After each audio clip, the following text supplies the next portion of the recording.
हिंदी में यूपीएससी की तैयारी से संबंधित प्रोग्राम्स को देखने के लिए सब्सक्राइब करें स्टडी IQ-IAS हिंदी।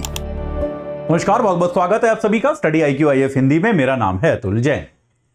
2024 जैसा कि हम लोग जानते हैं समाप्ति की ओर अग्रसर है। कुछ दिनों में 2024 खत्म हो जाएगा और एक नया साल शुरू हो जाएगा। 2024 एक ऐसा साल रहा है जो बहुत जल्दी से चला गया। मेरे ख्याल से हम सभी को कहीं ना कहीं ऐसा लग रहा है कि 2024 जो है वो शायद अभी ही कुछ समय पहले तो शुरू हुआ था और अब देखते ही देखते हम अचानक से दिसंबर में आ गए और दिसंबर के भी 10 दिन निकल चुके हैं। अब जो है हमारे पास बिल्कुल भी वक्त बचा नहीं है।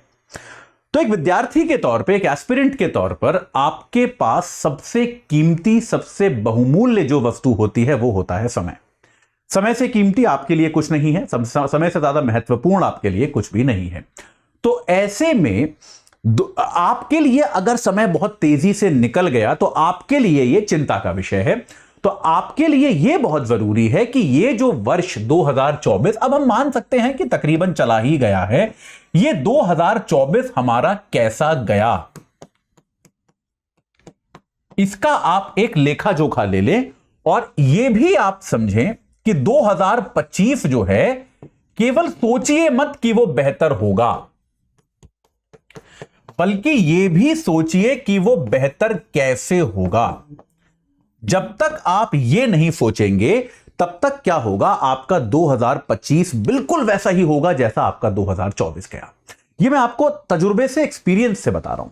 बहुत बार क्या होता है, विद्यार्थियों को ऐसा लगता है कि यार ये वाला साल तो खराब हो गया, इस साल तो ज्यादा पढ़ाई लिखाई करी नहीं। अटेम्प्ट को लेकर अक्सर ऐसा लगता है कि ये अटेम्प्ट तो बहुत बेकार गया, कुछ मजा नहीं आया, इसमें ज्यादा पढ़ाई लिखाई हुई नहीं थी, अगले अटेम्प्ट में बहुत अच्छा करेंगे। और आप करते क्या हो, आप बिल्कुल वही तैयारी जैसी आपने पिछली बार की थी उसी को रिपीट करते जाते हो और दिल से आप बस ये चाहते हो कि थोड़ी सी किस्मत इस बार आपकी बेहतर रहे। वो कभी हो जाती है, कभी नहीं हो जाती।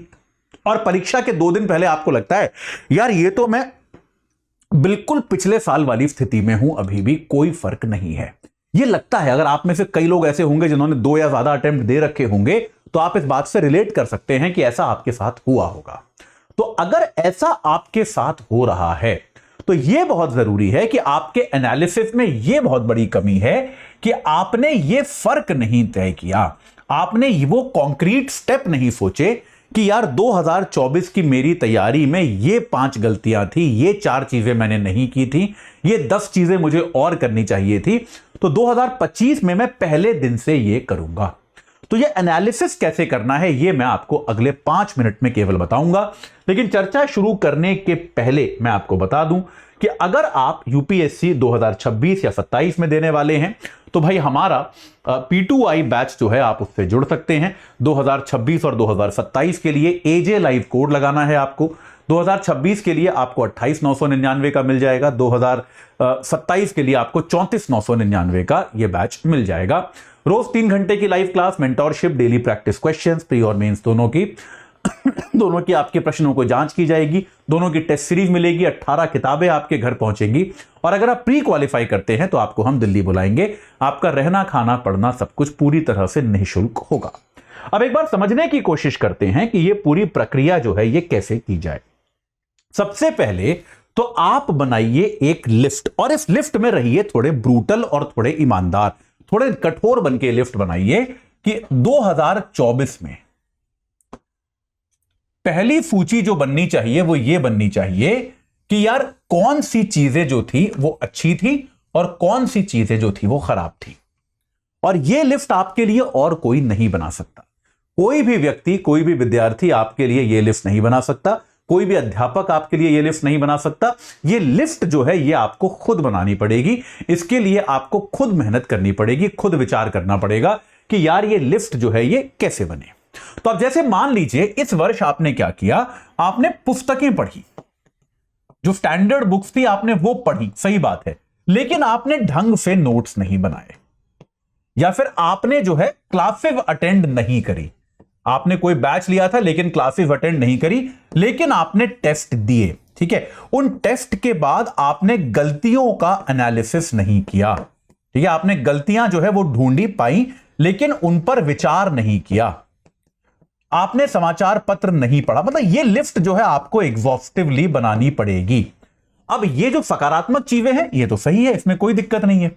ये जो नकारात्मक चीजें हैं, जो नेगेटिव चीजें हैं, आपको यह देखना पड़ेगा कि इनमें आपने जो चीजें नहीं की वो क्यों नहीं की। क्या उसके लिए आपके पास संसाधन कम थे? क्या उसके लिए आपके पास समय कम था? क्या वो करने में आपको ज्यादा फायदा नहीं लगा? जैसे कई बार बच्चे कहते हैं सर नोट्स बनाने का क्या फायदा, नोट तो मुझे मिल जाते हैं, बाजार में मिल जाते हैं। ठीक है, वो आपका विचार है, मैं सहमत नहीं हूं इस बात से, लेकिन अगर आपको इसका कारण भी सोचना पड़ेगा इन सारी नेगेटिव चीजों का।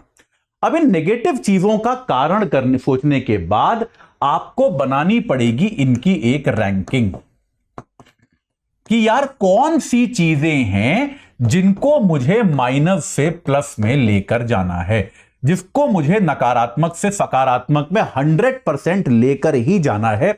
यह मेरी तैयारी की कमी थी जिसके साथ मैं नहीं जी सकता, इस कमी को तो मुझे ठीक करना ही पड़ेगा।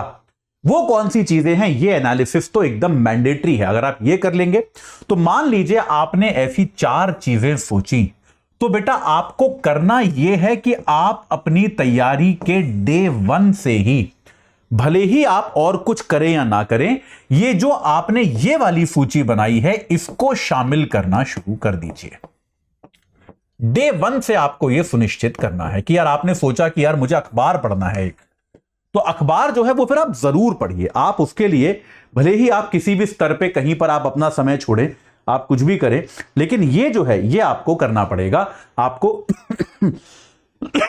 माफ कीजिएगा, ये चीज जो है आपको करना पड़ेगा कि भाई जो चीजें आपको करनी है, आपको क्या आपने जो चीजें सोची हैं उनको अपने शेड्यूल में शामिल जरूर कीजिए।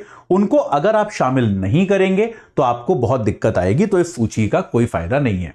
ये एनालिसिस, ये लिस्ट अगर आप बनाएंगे तो ये लिस्ट एक बार आपकी बन गई तो उसके बाद आपका जो है आप फिर देखिए उसको आप ये पर याद ये रखना है कि इसका मतलब ये नहीं होना चाहिए कि आप कोई सकारात्मक चीज हटा दें। इसका मतलब ये नहीं होना चाहिए आप सकारात्मक आपका नीचे चले जाए, इसका मतलब ये नहीं होना चाहिए। तो आपको अपना समय कहां से निकालना है ये आपको विचार करना पड़ेगा कि यार मैं अपना सोशलाइजेशन कम करूं, सोशल मीडिया का प्रयोग कम करूं, क्या चीजें अपनी कम करूं कि मैं इस समय को निकाल पाऊं। ये वाला एक विचार आपको करना पड़ेगा। पॉइंट देखिए, बार बार मैं यही कह रहा हूं कि एनालिसिस जो है आपका वो आप कैसे भी कर सकते हैं, कोई जरूरी नहीं है कि आप इस तरीके से करें, आपका कुछ भी हो सकता है, लेकिन वो लिख कर करें, केवल मेंटल ना करें। अक्सर क्या होता है हम चलते फिरते सोच लेते हैं कि हाँ यार ये चीज सही है, ये चीज गलत है, ये मैंने सही की, ये मैंने गलत की, वो पर्याप्त नहीं है। आपको एक लिख कर एनालिसिस करना पड़ेगा, लिस्ट बनानी पड़ेगी, और उस लिस्ट को बनाने के बाद आपको उसकी स्ट्रैटेजी बनानी पड़ेगी कि काम की चीजें हम कैसे शामिल करें अपनी तैयारी के एजेंडा में।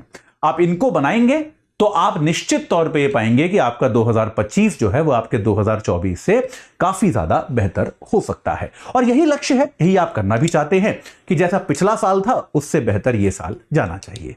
ठीक है, तो इसमें आपको अगर कोई मदद चाहिए तो आप कभी भी मेरे से संपर्क कर सकते हैं। तो अभी के लिए इतना ही। मैं आशा करता हूं कि 2025 जो आने वाला वर्ष है वो तैयारी के दृष्टिकोण से आपको बेहतर रहेगा। और अगर आप इसमें स्टडी IQ IAS हिंदी की मदद चाहते हैं तो आप हमारे P2I फाउंडेशन बैचेस से जुड़ सकते हैं। AJ लाइव कोड लगाकर आपको ये सबसे आकर्षक दामों पर मिलेंगे। और ये बैचेस जो है ये आपकी प्रीलिम्स, मेंस और इंटरव्यू तीनों की तैयारी एक साथ करा देते हैं, आपको पूरी तरह से परीक्षा के लिए तैयार करते हैं। अभी के लिए इतना ही। आप सभी को आने वाले वर्ष के लिए बहुत बहुत शुभकामनाएं। हिंदी में UPSC की तैयारी से संबंधित प्रोग्राम्स को देखने के लिए सब्सक्राइब करें स्टडी IQ IAS हिंदी।